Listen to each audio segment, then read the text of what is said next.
My name is Owen, 34 years old, and until last month, I would have done anything for my sister Natalie.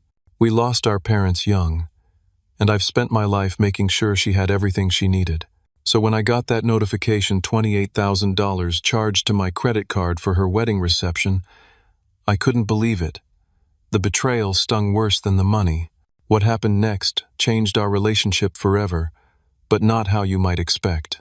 Before I continue, drop a comment letting me know where you're watching from, hit that like button, and subscribe to hear how I handled the biggest family betrayal of my life. Growing up, Natalie and I were all each other had.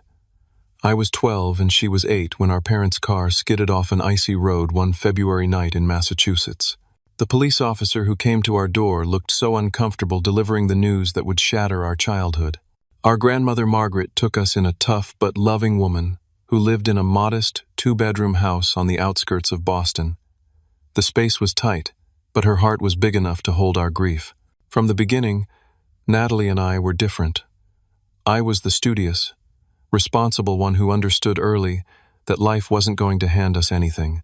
Natalie was sociable and charming, the type who could walk into a room and make friends instantly. Grandma Margaret worked as a school cafeteria manager, which kept food on our table but didn't leave much for extras. I started mowing lawns at 13 and stocking grocery shelves at 16, determined that our circumstances wouldn't define our futures.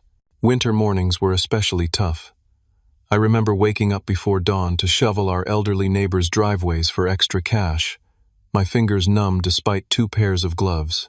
Natalie would still be sleeping when I left, but I'd make sure her lunch was packed and her favorite sweater was laid out before I headed to school. Grandma Margaret noticed these small gestures and once told me, "You've got an old soul, Owen. Just don't forget you're still growing too." When Natalie hit high school, I was already working my way through community college, taking night classes while working days at a local tech firm. I'd always had a knack for computers, and coding became my escape. The logical patterns of programming made sense when little else did. While other guys my age were partying or playing video games, I was debugging code and learning new languages, driven by a vision of financial security that seemed perpetually out of reach. By the time Natalie was considering colleges, I had transferred to a 4-year university and was stretching every dollar to cover my education. Then Natalie got accepted to Briarcliff University with a partial scholarship, a private school with prestige and connections that could open doors for her. I still remember her jumping up and down in our small living room, Grandma Margaret wiping away tears of pride. "You did it, baby girl," she kept saying, while I calculated tuition costs in my head. 3 months into her first semester, her scholarship fell through due to budget cuts. She called me crying, terrified she'd have to leave. The fear in her voice transported me back to the night our parents died. That same helplessness, that same pleading tone. Without hesitation, I picked up more hours, took out an additional loan, and sent her what she needed. It meant putting my own master's degree on hold and living in a cramped apartment with 3 roommates. But seeing her thrive made it worthwhile, or so I thought at the time. My roommates couldn't understand why I worked so much. "Dude, you're missing the best years of your life," Marcus would say, trying to drag me to campus parties. He didn't know about the nights I'd stay up calculating how to stretch my paycheck between Natalie's textbooks and my own rent. Only much later did Marcus admit he'd admired my determination, even while worrying about me burning out. As Natalie progressed through college, I noticed subtle changes. Her calls became less frequent, and when we did talk, she spoke about new friends with summer homes and European vacations. Her voice took on a different cadence, a slightly affected tone I didn't recognize. She stopped bringing roommates home during breaks, making excuses about study groups or internship opportunities. When Grandma Margaret asked why Natalie barely visited anymore, I made excuses for her, not wanting our grandmother to feel the sting of rejection I was beginning to recognize. The Christmas before Grandma Margaret passed away was particularly telling. Natalie arrived 3 hours late for our traditional family dinner, spent most of the evening texting, and left early for a friend's party in a more affluent neighborhood.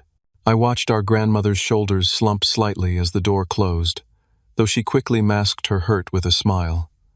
"She's finding her way," Grandma said, squeezing my hand. Some people need to wander before they remember where home is. Meanwhile, I was building my career in software development. By 30, I had secured a position at Horizon Technologies, one of Boston's fastest-growing startups. My financial situation improved, but my personal life suffered. My girlfriend Jessica ended our 2-year relationship, frustrated by my constant availability for Natalie's emergencies, while our own plans took a back seat. "You can't save someone who's embarrassed by the person saving them," she said during our final argument. The truth hurt, but I wasn't ready to hear it. Jessica wasn't wrong. Twice, I'd canceled weekend trips with her to help Natalie move apartments. Once, I left Jessica's birthday dinner when Natalie called with a financial emergency that turned out to be concert tickets she wanted to buy for herself and some friends. Jessica saw the pattern long before I did, and her parting words stayed with me. "I hope someday you find someone who puts you first, the way you put everyone else first." My friend circle had narrowed to a few loyal people who understood my history. Marcus, my college roommate who now taught high school science. Diane, a lawyer I met through work. And Trevor, who managed restaurants and bars across the city. They saw the imbalance in my relationship with Natalie, but respected my choices even when they disagreed. Diane was the most outspoken, using her legal precision to highlight problematic patterns. "If this were any other relationship, you'd call it exploitative," she pointed out one evening over drinks. I dismissed her concerns, though they echoed in my mind during sleepless nights. When Natalie graduated, I was there in the audience, prouder than anyone. She had a marketing degree and quickly landed a job at a prestigious firm in Boston. I helped her with the security deposit on her first apartment, expecting our relationship might equalize now that she was established. Instead, the distance grew. She moved to a trendy neighborhood and rarely invited me to her gatherings. When I did attend, I felt like an awkward outsider among her polished friends. One particularly painful incident occurred at a housewarming party she threw. I arrived with a carefully chosen houseplant and homemade bread, Grandma Margaret's recipe. Natalie greeted me with a quick hug before disappearing into the crowd. Later, I overheard her explaining my presence to a friend. "That's just my brother. He's kind of a tech geek, not really into the whole social scene." The dismissal stung, but I swallowed my hurt and stayed another hour before quietly leaving. The plant I brought sat untouched near the door, still in its wrapping. Then came my promotion to lead developer at Horizon. Finally, at 33, I had the financial stability I'd worked so hard for. I put a down payment on a modest condo and started thinking about my future. Maybe Jessica had been right. Maybe it was time to prioritize my own life. That's when Natalie met Bradley Winchester. Bradley Winchester came from the kind of New England family that had buildings named after them at prestigious universities. Tall, confident, with the easy charm of someone who's never worried about money, he worked in finance and had a summer home in the Hamptons. Natalie met him at a charity gala she attended for work, and their relationship moved quickly. 6 months later, she called to tell me they were engaged, her voice breathless with excitement. "Owen, you have to meet his family," she gushed. "They're amazing. His dad plays golf with the governor." During those first weeks of her engagement, Natalie called more frequently than she had in years, though our conversations centered exclusively around Bradley, his family connections, and the wedding plans rapidly taking shape. She sent me photos of engagement rings that cost more than my annual salary, of Bradley's family estate, of the country club where they played tennis on weekends. Each image seemed designed to highlight the gulf between her new life and our shared past. The introduction dinner was set at Winchester Manor, the family's colonial estate in Connecticut. I took a day off work and spent an hour choosing the right outfit, nothing too casual, but nothing that looked like I was trying too hard either. I drove my Toyota Camry through wrought iron gates and parked between a Jaguar and a Mercedes, already feeling out of place. Bradley greeted me warmly enough, but his parents Eleanor and Richard Winchester assessed me with subtle scrutiny that people of their class have perfected. "So you're in computers?" Richard asked over appetizers, making it sound like a slightly suspicious occupation. "Software development," I corrected. "I lead a team at Horizon Technologies." Startup?" he replied, exchanging glances with Eleanor. Risky business. The dining room featured original oil paintings and silverware that looked like museum pieces. A uniformed staff served each course with choreographed precision, while I struggled to remember which fork to use. Bradley's younger sister, Rachel, seemed to notice my discomfort and quietly indicated the correct utensil when the salad arrived. Her small kindness stood out amid the underlying tension of the evening. Throughout dinner, the conversation turned repeatedly to family history, prep schools, and vacation homes, none of which Natalie and I had. Natalie spoke of our late parents vaguely, mentioning our father's business interests rather than his actual job as a high school math teacher. She never mentioned Grandma Margaret or our modest upbringing. When Eleanor asked about our childhood home, Natalie described a neighborhood we'd only driven through. "And did you attend boarding school as well, Owen?" Eleanor inquired, sipping her wine. Before I could answer truthfully, Natalie jumped in. "Owen was more focused on academics than the whole boarding school experience," she said smoothly. "He was always the serious one." I caught Rachel's eye across the table, and something in her expression told me she saw through these fabrications. Later, as I was preparing to leave, she approached me in the hallway. "Families can be exhausting, can't they?" she said with a wry smile. "Even the ones we're born into."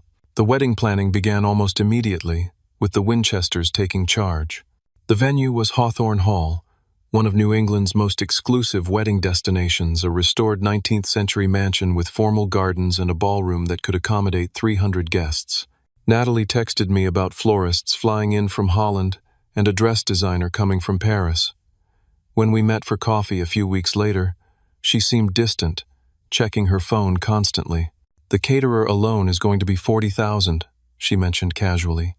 "Bradley's parents are covering most of it, but we need to contribute too." "How much are you thinking?" I asked.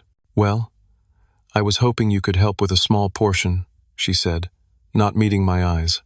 "Maybe 5,000? It was a significant amount, but I had been saving, and this was my only sister's wedding. "I can do that as my gift to you both," I agreed. Her expression brightened momentarily. "You're the best, Owen.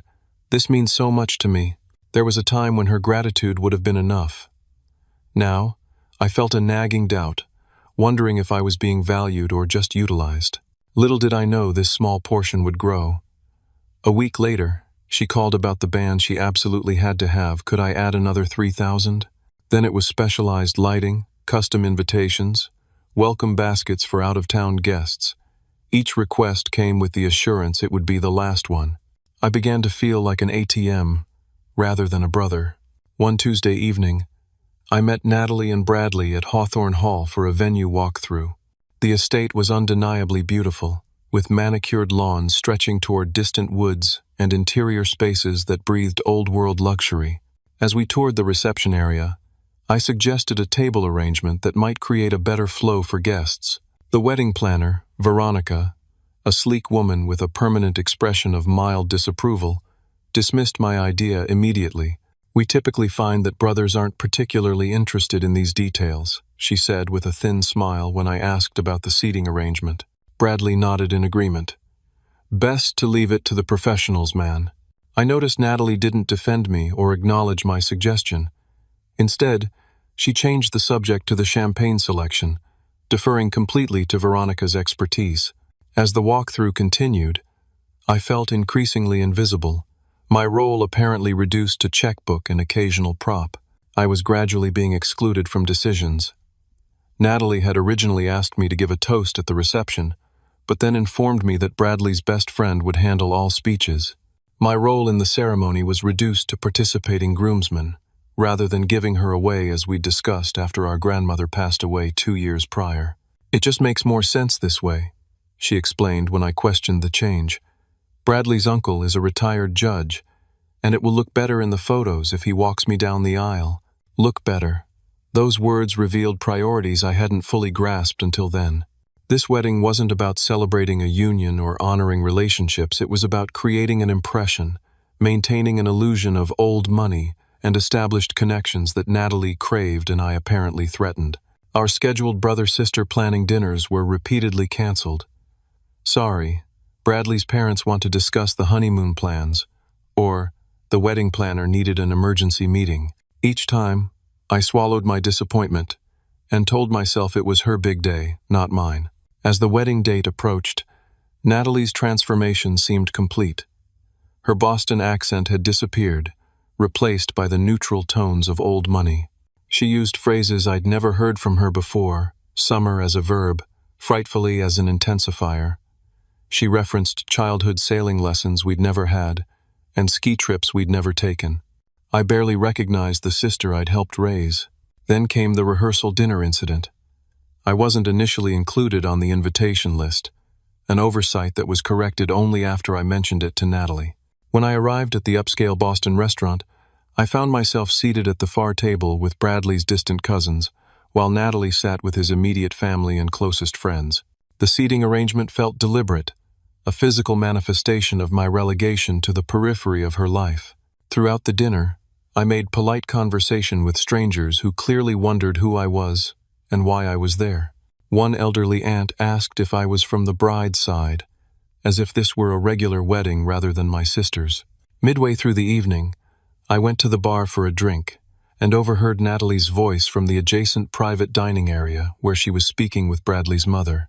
"No, I totally understand the seating chart concerns," Natalie was saying. "Honestly, I hardly consider Owen family anymore. We've just grown so far apart. He's stuck in the past."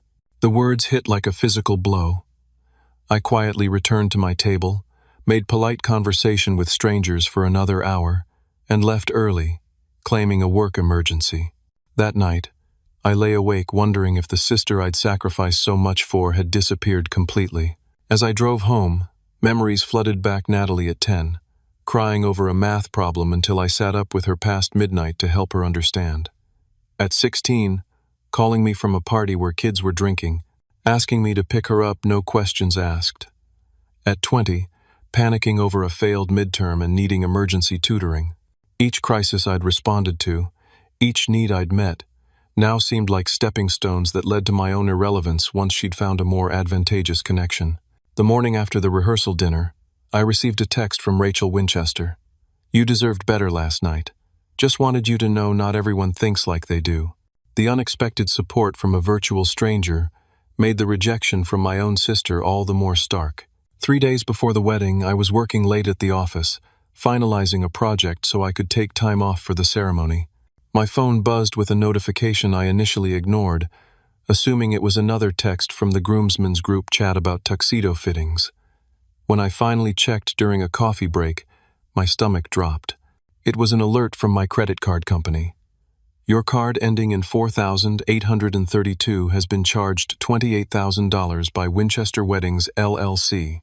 I stared at the screen, certain it was a mistake. The amount represented nearly all my savings money I'd been setting aside for years, working overtime, taking on freelance projects, skipping vacations. My hand shook slightly as I called the credit card company, stepping into an empty conference room for privacy. I immediately called my bank, certain there had been a mistake. The customer service representative confirmed the charge was legitimate. The card information had been entered manually along with my billing address and security code. "Would you like to report this as fraudulent?" she asked. I hesitated, a knot forming in my throat. "Let me make a call first." My hands shook as I calculated the impact.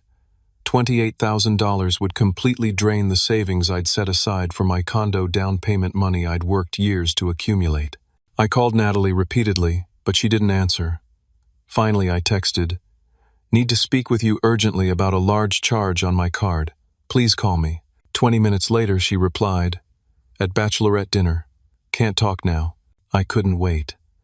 I drove across town to the restaurant where I knew they were celebrating an exclusive rooftop venue with a spectacular view of the Boston skyline. The maitre d' initially tried to block my access, but reluctantly pointed me to a private room when I explained it was a family emergency. Through the glass doors, I could see Natalie surrounded by friends, champagne flowing freely, everyone laughing and taking selfies. Her eyes widened with annoyance when she saw me. "What are you doing here?" she hissed, pulling me into the hallway. Her designer dress probably cost more than my monthly rent, and the diamond bracelet on her wrist caught the light as she gestured in frustration. Did you charge $28,000 to my credit card? I asked, still hoping for a reasonable explanation. A mistake, a misunderstanding, anything but deliberate betrayal. Her expression shifted from surprise to something harder. The venue needed final payment today. Bradley's parents already covered most of it. And you used my card without asking? Natalie, that's literally all my savings. I was going to buy a condo next month. She rolled her eyes. Don't be so dramatic. You can postpone your little condo purchase. This is my wedding. Do you know how embarrassing it would be to tell Bradley's family I couldn't cover the venue? I stared at her, struggling to recognize my sister in this stranger's face. The girl who once cried when she accidentally broke my science fair project, who made homemade birthday cards because we couldn't afford store-bought ones. Where had she gone? You need to reverse the charge. Now. My voice was quiet but firm. That's when her expression changed to something I'll never forget, a smirk of entitlement and dismissal that made my blood run cold. Her eyes narrowed slightly, and in them I saw not just indifference to my situation, but actual contempt. You loser who doesn't even have a family, it's the least you can do, she said, voice dripping with contempt. I mean, what else are you saving for? You don't have a wife, kids, not even a girlfriend. All you have is work and that pathetic apartment. Meanwhile, I'm building a real life with a real family. Each word landed like a physical blow. The sister I'd protected, supported, and loved had just thrown my deepest insecurities back at me as weapons. My lack of close relationships, partially a result of prioritizing her needs for so many years, was now being used to justify theft. Before I could respond, Bradley appeared, sliding his arm around Natalie's waist. His tuxedo was perfectly tailored, his watch expensive, his presence radiating the confidence of someone who's never had to worry about making ends meet. Everything okay here? He asked, glancing at me with thinly veiled annoyance. Natalie leaned into him. Owen's just being difficult about helping with the wedding costs. You know how he gets. Bradley's expression hardened. Look, man, we've bent over backwards to include you in this wedding despite your situation. The least you could do is help your sister have the day she deserves without making a scene. They exchanged a look then, a shared glance of contempt that made me realize this wasn't just Natalie. They had discussed me, labeled me, dismissed me together. In that moment, 20+ years of love and sacrifice seemed to evaporate. I felt an odd calm descend. The hurt was there, massive and raw, but beneath it was something unexpected relief, as if a fog had lifted, showing me clearly what I'd refused to see for years. The weight of responsibility I'd carried since our parents' death, the constant need to protect Natalie at my own expense.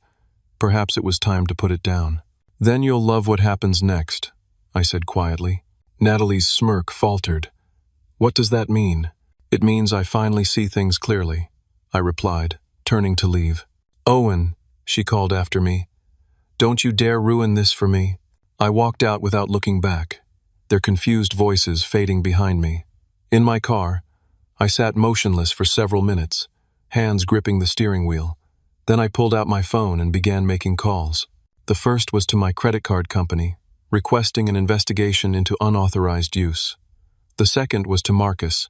I need help, I said simply, and without question he responded, I'll be at your place in 30 minutes.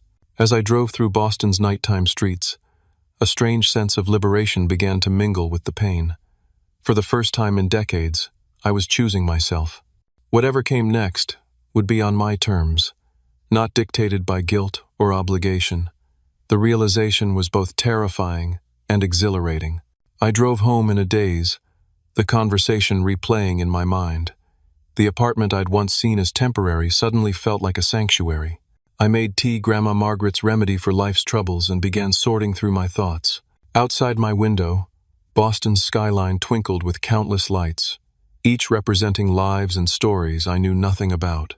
How many other people were sitting alone tonight, processing betrayal from those they loved most? The thought was oddly comforting. This pain wasn't unique to me, which meant others had survived it. In my home office, I opened the filing cabinet where I kept important documents. Inside was a folder labeled Natalie. I spread its contents across my desk: copies of tuition payments, apartment security deposits, loan documents with my signature, birthday checks, emergency fund transfers. On a yellow legal pad, I began calculating year by year what I'd contributed to my sister's life. The total surprised even me. Just over $3,000 over 12 years, not including countless smaller expenses and gifts. There were other records too.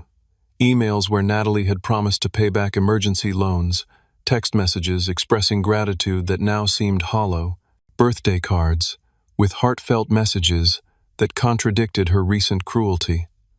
I was creating not just a financial record, but an emotional one, documenting the slow transformation of our relationship. Next to financial documents were photographs. Natalie and me building a snowman after our parents' funeral. Her high school graduation, her arm thrown around my neck. The two of us with Grandma Margaret on her 80th birthday. The images blurred as my eyes welled up. What had happened to that girl? When had she become someone who could look at me with such contempt? The buzzer rang, announcing Marcus's arrival. He took one look at my face and wordlessly pulled me into a hug. We'd been through a lot together: his divorce, my grandmother's death, and words weren't always necessary. When he released me, he simply asked, "What do you need?" Around midnight, I texted my 3 closest friends: "Emergency meeting. My place. Tomorrow 7 a.m. Bring coffee." Then I took a sleeping pill and fell into dreamless sleep. They arrived punctually, concern evident on their faces. Marcus brought bagels, Diane carried a cardboard tray of coffees, and Trevor arrived with a worried expression and a bottle of whiskey for later. I explained the situation, showing them the credit card notification and recounting Natalie's words. "She called you a loser without a family?" Marcus echoed, incredulous. "After everything you've done?" Diane paced the room, her legal mind already at work. "This is textbook unauthorized use of a payment card," she said. "Intent to defraud is clear from the context. You could press charges if you wanted to." "I don't want to see my sister arrested," I replied. I'm not even sure what I want." "Justice," Trevor suggested. "Accountability. Recognition of what you've done for her." "That's not just cruel," Diane said, her lawyer's mind already working. "It's potentially illegal.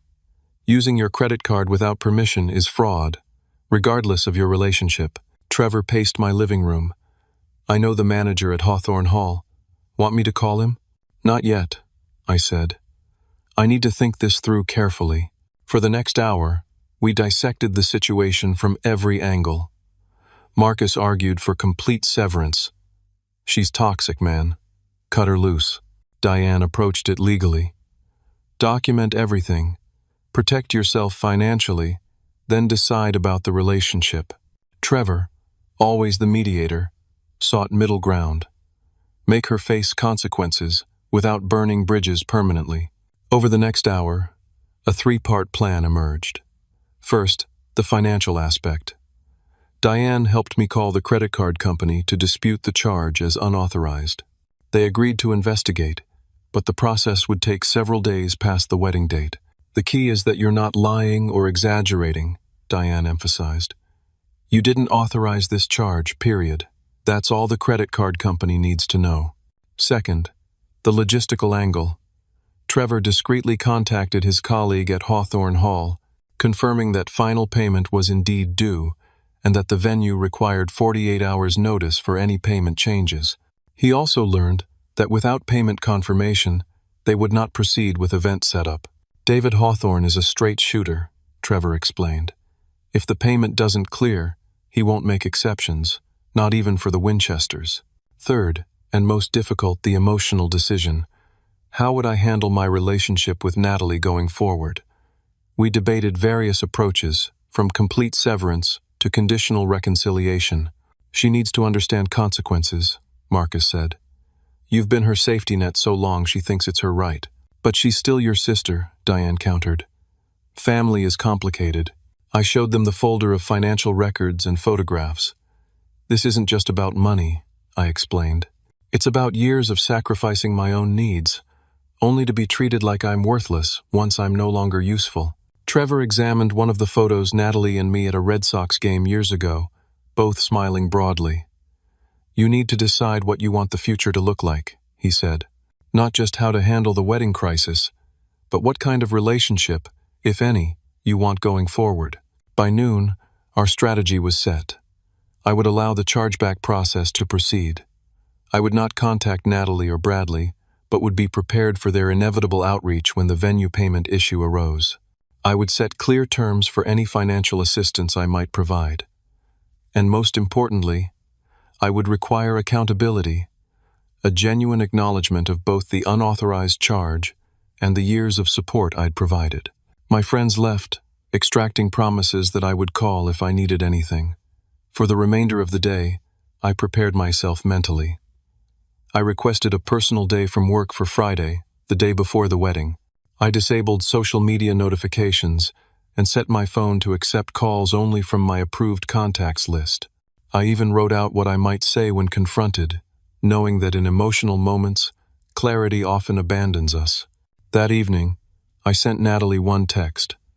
"We need to discuss what happened and find a resolution. I'm available when you're ready to talk." It went unanswered. As I went to bed that night, I felt something unexpected. Not vindictiveness or anger, but a strange sense of standing at a threshold. For the first time in decades, I was putting myself first. The burden I hadn't even recognized I was carrying seemed lighter already. Around 3 in the morning, I woke suddenly, heart pounding.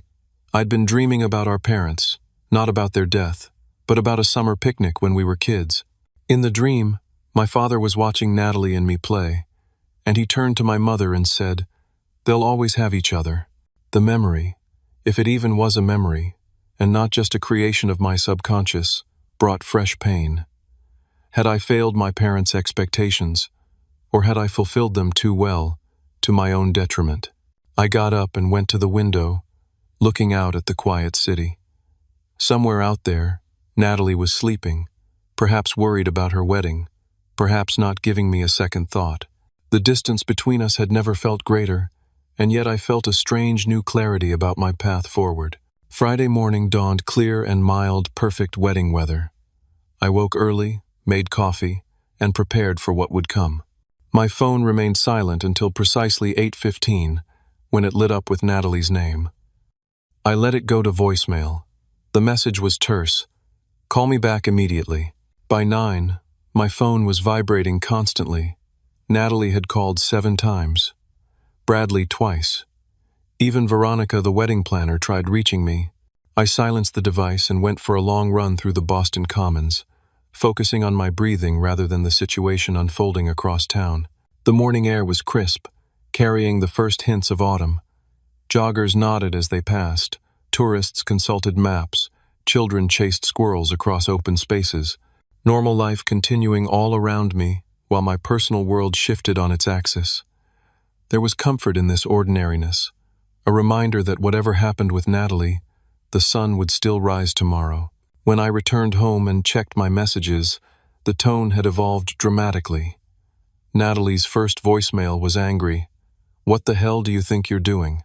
The venue says our payment didn't go through." The third was threatening. "If you ruin my wedding, I swear I'll never speak to you again." By the 6th, she was crying. "Please, Owen. I don't understand why you're doing this. Please call me back." Bradley's messages were predictably different cold fury in the first. "You better fix this immediately, or you'll regret it." And thinly veiled threats in the second. "My father has connections you can't imagine. Don't test us." I made myself breakfast, trying to maintain normal routines while considering my responses. This wasn't about punishing Natalie, I reminded myself. It was about establishing that actions have consequences, even between siblings, especially between siblings. Text messages flooded in from numbers I didn't recognize. Bridesmaids, groomsmen, even Bradley's parents, all attempting to reach me on Natalie's behalf. Through Trevor's updates from his venue contact, I learned that Hawthorne Hall was refusing to begin setup without payment confirmation. The florists were waiting with thousands of dollars of arrangements. The caterers needed direction. "David says it's complete chaos over there," Trevor texted.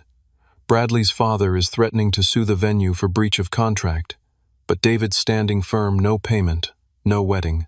I felt a twinge of sympathy for the venue staff caught in this situation. They weren't responsible for Natalie's actions or my response. I made a mental note to commend David's professionalism when this was all over.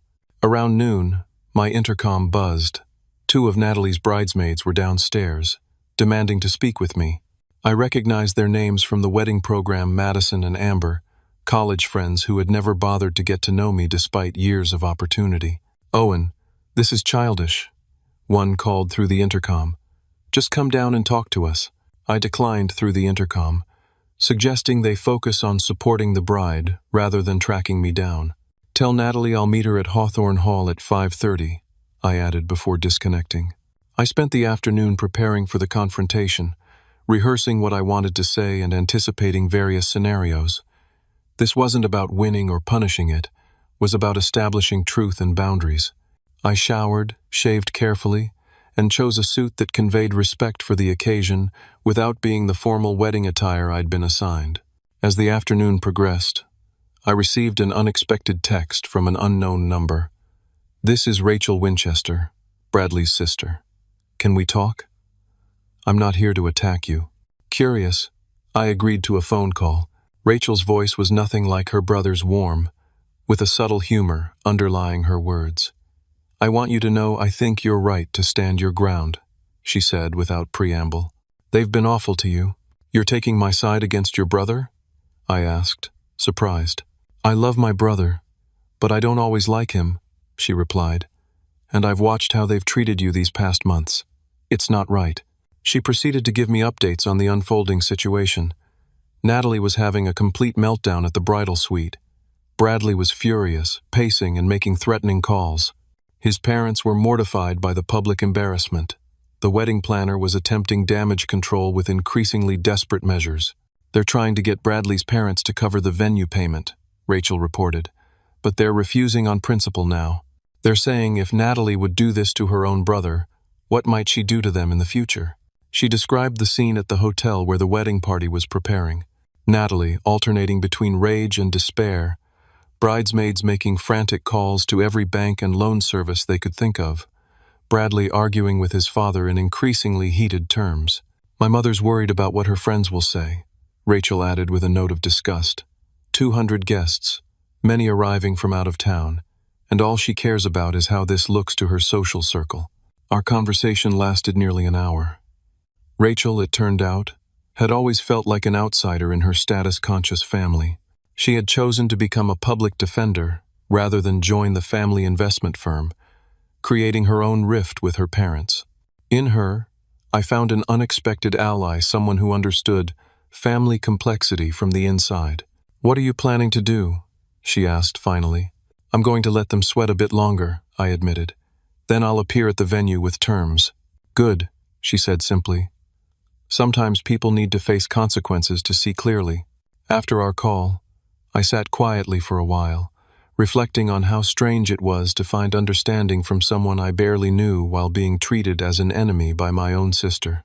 Family, I was learning, wasn't just about blood. It was about recognition, respect, and reciprocity. As evening approached, Trevor called with news. The venue had given a final deadline of 6 p.m. for payment resolution, or they would begin calling guests to inform them of cancellation.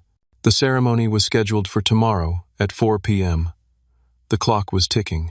"David's getting pressure from every direction," Trevor reported. Bradley's father tried to suggest they proceed with the wedding and resolve the payment after, but David refused. He said they've been burned too many times by similar promises. At 5:30, I showered, dressed in a crisp button-down and slacks, and got into my car. The folder of financial records went into my briefcase, along with printed copies of the credit card statement showing the unauthorized charge. It was time to face my sister. As I drove, I reminded myself to stay calm regardless of what happened. Emotions would be running high, but clarity and dignity would serve me better than anger or resentment. Whatever happened next would shape our relationship for years to come if there was to be a relationship at all. Hawthorne Hall was even more impressive in the golden evening light, a historic mansion with manicured grounds and a renowned ballroom. Cars were parked outside the wedding party, presumably having an emergency meeting. I recognized Natalie's red Audi and Bradley's sleek BMW among them. The building's stone facade glowed warmly in the setting sun, belying the tension within its walls. Iron lanterns flanked the entrance, already lit despite the early hour. In different circumstances, it would indeed have been a magical setting for a wedding. I parked and walked calmly to the entrance, where a harried-looking venue manager was speaking with Veronica, the wedding planner. They both turned as I approached, recognition dawning on their faces. "You must be Owen," the manager said. "I'm David Hawthorne. We've been trying to reach you all day," Veronica added accusingly, her professional composure cracking slightly. "I'm aware," I replied. "I understand there's a payment situation that needs resolution." David Hawthorne was younger than I expected, perhaps 40, with a straightforward manner that contrasted with Veronica's affected sophistication. He nodded briskly. "Perhaps we should discuss this somewhere private." David led us to a private office where, moments later, Natalie burst through the door, mascara streaked down her cheeks. Her hair, partially styled for tomorrow's wedding, was coming loose, and her eyes were red and swollen. Behind her came Bradley, his face flushed with anger, followed by his parents and several members of the wedding party. "How could you do this to me?" Natalie shouted, her voice breaking. "My wedding is tomorrow." I remained seated, maintaining the calm I'd practiced. "I didn't do anything, Natalie. I simply reported an unauthorized charge on my credit card." "Unauthorized," she sputtered. "You're my brother. You're supposed to support me." "Support doesn't mean allowing theft," I replied evenly. Bradley stepped forward, looming over me. His perfectly tailored shirt was wrinkled, his typically immaculate appearance showing signs of strain. "Listen, you little—" "I wouldn't finish that sentence," I interrupted. "Not if you want a resolution." Eleanor Winchester placed a restraining hand on her son's arm, her socialite composure barely masking her anger. Her pearl necklace caught the light as she moved, a subtle reminder of the wealth and status that had drawn my sister into this circle. "Perhaps we should discuss this civilly," she said with forced calm. "Excellent suggestion," I agreed, standing up. "David, is there somewhere more private we could speak? Just family." The venue manager showed us to a conference room with walnut paneling and oil paintings of pastoral scenes. Natalie, Bradley, his parents, and I sat around a gleaming table. Rachel slipped in quietly, giving me an imperceptible nod of encouragement. She took a seat slightly apart from her family, her presence a silent statement. "Let me be clear about what happened," I began. 3 days ago, $28,000 was charged to my credit card without my knowledge or consent for this wedding venue. When I confronted Natalie about it, she called me, and I quote, "a loser who doesn't even have a family," and said this theft was the least I could do. Natalie opened her mouth to protest, but I held up my hand. "I have the text messages and credit card statements right here," I said, placing my phone on the table. "Before anyone speaks, I want to add context." I produced the folder I'd brought, spreading out documents chronologically. The paper trail of my support for Natalie over the years created a physical timeline across the polished table check copies, wire transfer confirmations, loan documents, all meticulously organized. These are records of financial support I've provided to Natalie over the past 12 years. College tuition when her scholarship fell through. First, apartment security deposit, emergency loans, in total, over $53,000, not including countless smaller expenses. Bradley's parents exchanged glances. Richard Winchester examined some of the documents, his expression shifting subtly. For the first time, I saw uncertainty in his eyes, the comfortable narrative about his future daughter-in-law beginning to unravel.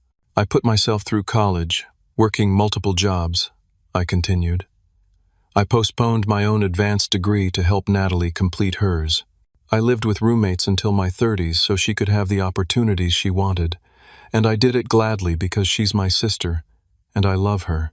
My voice remained steady, but I felt the emotion rising in my throat. When our parents died, I promised I would always be there for her.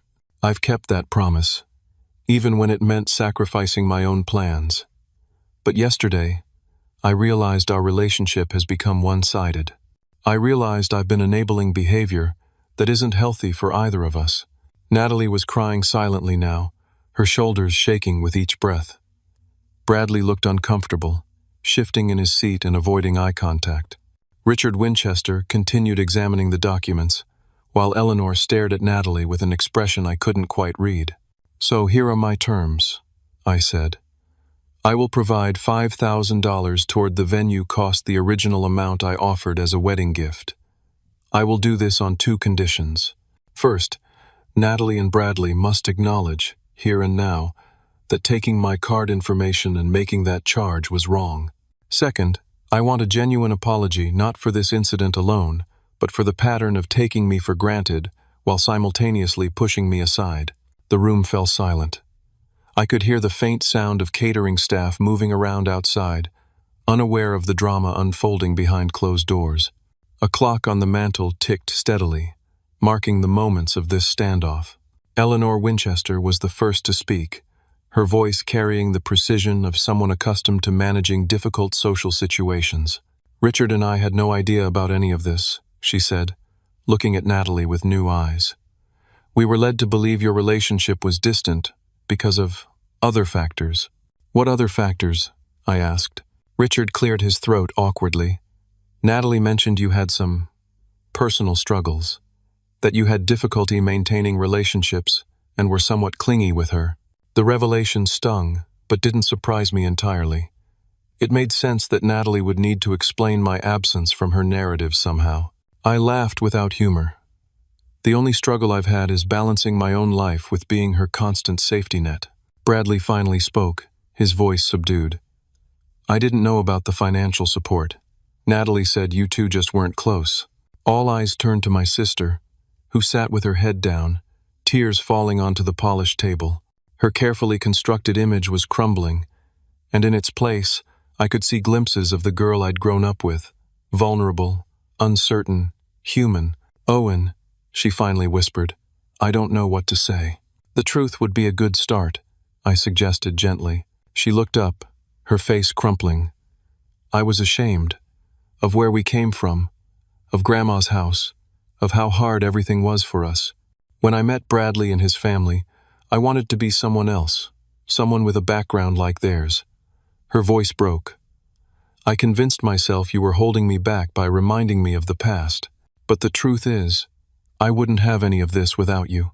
The words I'd wanted to hear felt hollow now that they were finally spoken. Not because I didn't believe her sincerity in this moment, but because I understood the gap between crisis-induced remorse and genuine change. The apology that followed was painful but genuine. Natalie acknowledged everything: the years of support, the gradual distancing, the cruel words at the restaurant. Bradley, too, apologized for his role and the assumptions he'd made. "I never meant to steal from you," Natalie said, wiping her eyes. "I just panicked when the venue needed payment, and I knew Bradley's parents wouldn't cover it all. I thought I'd figure something out before you noticed, maybe get an advance on my bonus. It was wrong, and I'm so sorry." Richard Winchester, apparently moved by what he'd heard, cleared his throat. "We will cover the venue payment," he announced. "It seems only fair, given the circumstances." I shook my head. "Thank you, but that's not necessary. I will contribute the $5,000 I promised. Natalie and Bradley can figure out the rest together, as a couple should." I looked directly at my sister. Real relationships are built on honesty and mutual support, not on one person constantly rescuing the other. The tension in the room gradually eased. Rachel caught my eye across the table and gave a slight smile of approval. Whatever happened with Natalie, I felt I'd gained a friend in her future sister-in-law, someone who valued authenticity over appearances. In the end, a compromise was reached. I provided my original promised gift. Bradley's parents covered a portion, and Bradley himself arranged a last-minute transfer for the remainder. The venue payment was settled just before the deadline, and David Hawthorne confirmed the wedding would proceed as planned. "We'll need to condense the setup timeline," he told Veronica, who was furiously making notes. "But we can make it work." As we prepared to leave, Rachel approached me. "That was impressive," she said quietly. "Will you still attend tomorrow?" I hesitated, genuinely uncertain. Part of me wanted to skip the whole event, to avoid the awkwardness and potential tension. Another part recognized that my absence would create yet another narrative, one where I was the villain who almost ruined the wedding, then disappeared. "She's still my sister," I finally replied. Rachel nodded. "Good man." Then, with a wry smile, she added, "Though if you're looking to escape the reception early, I know a great bar nearby." The wedding the next day was beautiful, but subdued. I attended as planned, stood where I was asked to stand, and gave a brief, heartfelt toast that spoke of resilience and growth without alluding to recent events. Guests who knew nothing of the previous day's drama commented on what a lovely ceremony it was, how happy the couple looked, how perfect the weather had turned out to be. I watched Natalie move through her reception, radiant in her designer gown, accepting congratulations and posing for photographs. Occasionally our eyes would meet across the room, and something unspoken would pass between us. Acknowledgement, perhaps, or caution, or the first tentative steps toward a new understanding. Before leaving for her honeymoon, Natalie found a moment to speak with me privately. She hugged me tightly, whispering, "I'm so sorry. Can we talk when I get back?" I assured her we would.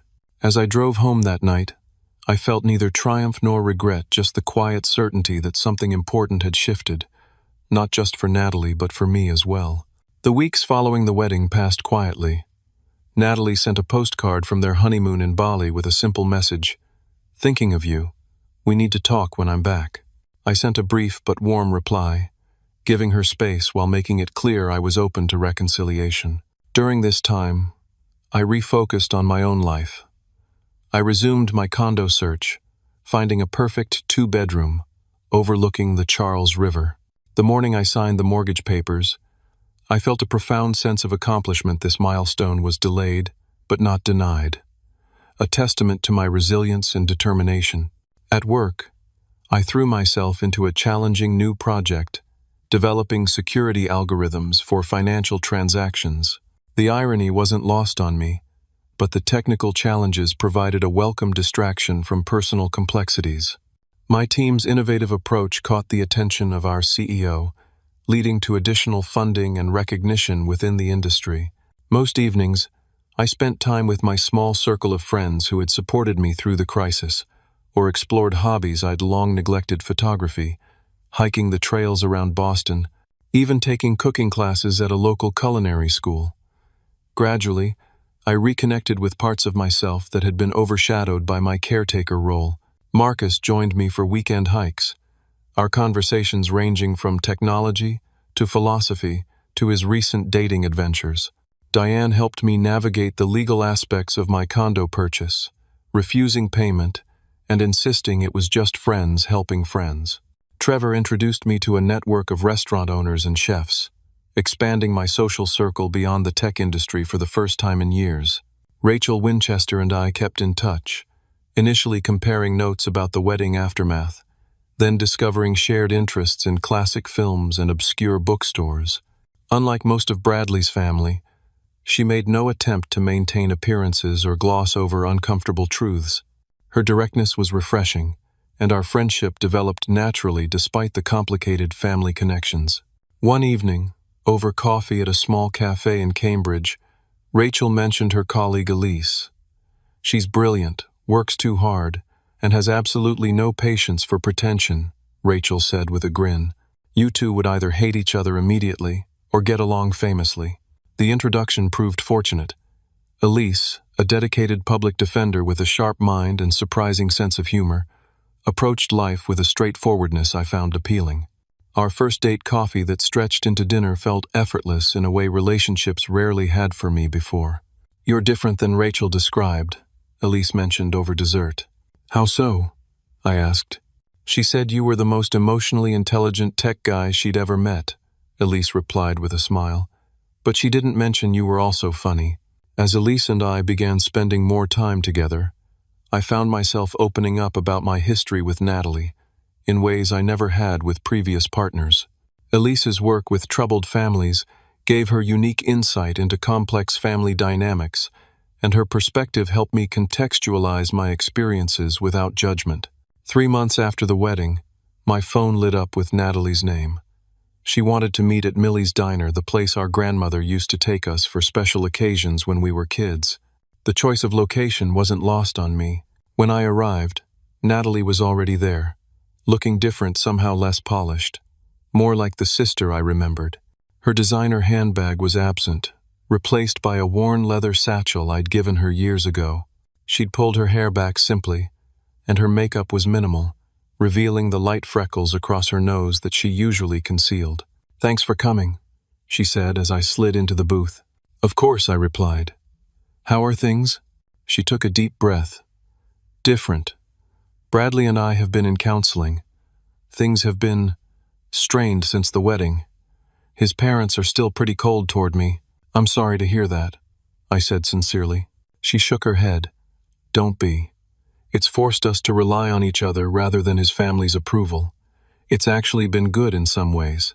She paused, fidgeting with her napkin. "I've been in individual therapy too." "That takes courage," I acknowledged. "My therapist asked me to make a timeline of our lives after Mom and Dad died," she continued. "When I laid it all out, everything you did, all the times you rescued me, I couldn't believe how blind I'd been." Her eyes welled up. "Owen, I don't even know how to apologize enough." "You don't need to keep apologizing," I said. "But I do need to know what changed. When did I become someone you could treat that way?" The conversation that followed was painful but necessary. Natalie spoke of insecurities I'd never recognized, of feeling overshadowed by my responsibility and competence, of using Bradley's world as an escape from feelings of inadequacy. She admitted to deliberately downplaying my role in her life to fit into her new social circle, then gradually beginning to believe the narrative she'd created. "I convinced myself you were okay with it," she said, "that you didn't really need me the way I'd needed you. It was easier than acknowledging what I was throwing away." She described the mounting pressure as the wedding approached Bradley's parents' expectations, her desperate desire to belong in their world, the financial strain she'd hidden from everyone. "I started believing I deserved their lifestyle," she admitted, "that I'd earned it somehow, rather than just marrying into it. For my part, I admitted to enabling patterns that weren't healthy, to accepting less than I deserved from our relationship out of guilt and obligation. I acknowledged how my own identity had become wrapped up in being her protector and provider, making it difficult for me to establish boundaries. After Mom and Dad died, I think I confused being your brother with being your parent," I told her. "And that wasn't fair to either of us." The waitress brought us pineapple for me, cherry for Natalie, just as we'd ordered as kids, and for a moment, we were silent, the familiar tastes bringing back memories of simpler times. "Grandma would have been so disappointed in me," Natalie said finally, her voice small. "No," I disagreed. "She would have been sad about what happened, but never disappointed in who you are. She always said we were both works in progress." Rebuilding came in small steps. Sunday phone calls became a tradition again. We met monthly at Millie's Diner, sometimes with Bradley, sometimes just the two of us. I established boundaries, financial and emotional, that I'd never set before. Natalie respected them, seeming to find security rather than restriction in these new parameters. "It's like learning to be siblings as adults," she commented during one of our meetings. "We never really had a chance to figure that out before." My relationship with Elise deepened during this time. She met Natalie after 2 months of dating, an introduction I approached with some trepidation. To my relief, they connected over a shared interest in documentary films, and while they weren't instant friends, there was mutual respect that felt promising. After 6 months, Natalie and Bradley invited me, along with Elise, to dinner at their apartment. The evening was somewhat awkward, but genuine. Bradley, stripped of his family's immediate influence, revealed a dry sense of humor and a capacity for self-reflection I hadn't seen before. He'd recently declined a position at his father's firm to pursue a role at a smaller company that aligned better with his personal interests. "Turns out when you stop trying to please everyone else, you actually figure out what you want," he commented, exchanging a meaningful glance with Natalie. When Natalie walked me out afterward, she mentioned something our grandmother used to say. "Margaret always told us, the truth will cost you something, but a lie will cost you everything." I didn't understand that until now. As the 1-year anniversary of the wedding approached, I found myself reflecting on everything that had transpired and the profound lessons it had taught me. First, that self-respect isn't selfish, it's necessary. By allowing myself to be consistently devalued, I wasn't being noble. I was participating in a dynamic that ultimately hurt both Natalie and me. Setting boundaries wasn't about withholding love, but about creating a healthier framework for that love to exist within. Second, that even the closest family relationships need boundaries. Love without limits sounds romantic, but in reality, it often becomes enabling behavior that prevents growth on both sides. True support means helping others develop their own strength, not continuously carrying their burdens. Third, that forgiveness doesn't require forgetting. I could forgive Natalie without pretending the hurt never happened. Remembering protected me from repeating patterns, while forgiving freed me from carrying resentment. This balance allowed our relationship to evolve rather than simply reset. Fourth, that standing up for yourself can be the most loving thing you can do, not just for yourself, but sometimes for the very person you're standing up to. My confrontation gave Natalie the opportunity to see herself clearly, perhaps for the first time in years. Her growth afterward wouldn't have been possible without that difficult moment of truth. And finally, that family is indeed what we make it. The bonds of blood matter, but so do the choices we make daily in how we treat each other. True family supports without smothering, loves without exploiting, and grows through both conflict and reconciliation. Sometimes the family we create through friendship provides the foundation that allows us to repair the family we're born into. Today, my relationship with Natalie is different, more balanced, more honest, and in many ways, closer than before despite seeing each other less frequently. Bradley and I will likely never be close friends, but we've developed a mutual respect. I've found unexpected joy in my relationship with Elise, who understands both my loyalty to family and my need for self-protection. Most importantly, I've reclaimed my own narrative. I'm no longer just the reliable brother or the family safety net. I'm Owen, with my own dreams, boundaries, and worth.